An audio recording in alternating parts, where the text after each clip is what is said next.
Je vous remercie tous d'avoir bien voulu assister à l'ouverture de cette importante rencontre de contribution à l'élaboration d'une stratégie nationale portuaire du Sénégal.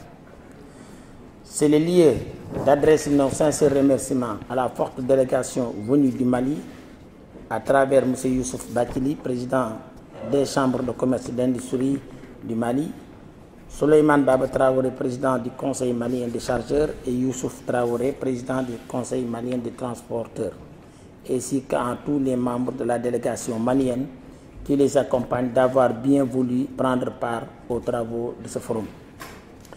Merci d'avoir répondu à notre invitation et bienvenue chez vous en terre sénégalaise.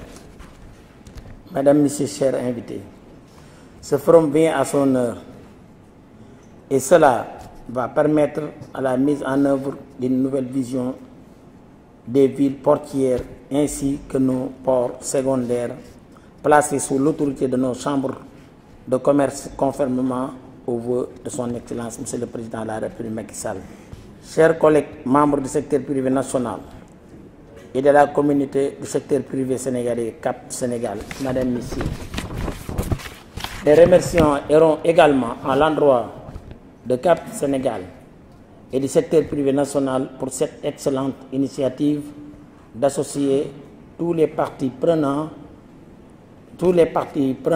du secteur privé, du secteur, afin d'apporter une contribution collective à la stratégie nationale portière en cours d'élaboration. Cap Sénégal est un excellent outil d'intégration et de développement du secteur, car elle regroupe l'ensemble des acteurs du secteur maritime et portuaire du Sénégal, y compris nos villes portières et nos ports secondaires. La mise en place d'une haute autorité de corridor pourrait également concourir à harmoniser les systèmes de contrôle avec des ressources humaines de qualité, une réglementation adaptée et des volumes d'échanges croissants à l'international, mais d'abord avec Interland et avec tous les pays de la région ouest africaine. Mesdames, Messieurs, chers collègues, tout à l'heure, j'ai occulté ma casquette de président d'une chambre consulaire régionale, en l'occurrence celle de Kaolack, qui s'endosse à un port secondaire parmi les plus importants de sous-région, qui était deuxième de l'AOF, mais actuellement, malgré sa faible tirant d'euro, il est premier port secondaire en termes de tonnage.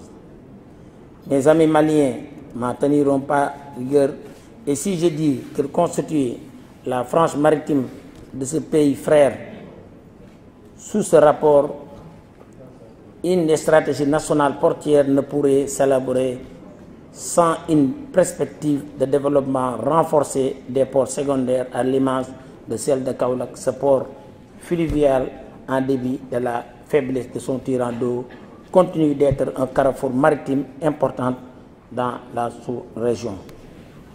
Je dis toujours, malgré tout ça, le port de Kaolack est deuxième en tonnage derrière Dakar.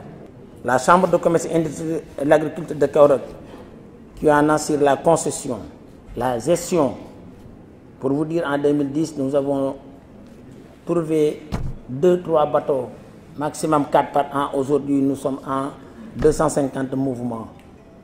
Et nos amis maliens ne s'en bénéficient pas encore parce que la plupart, c'est du mine, du sel et du basalte.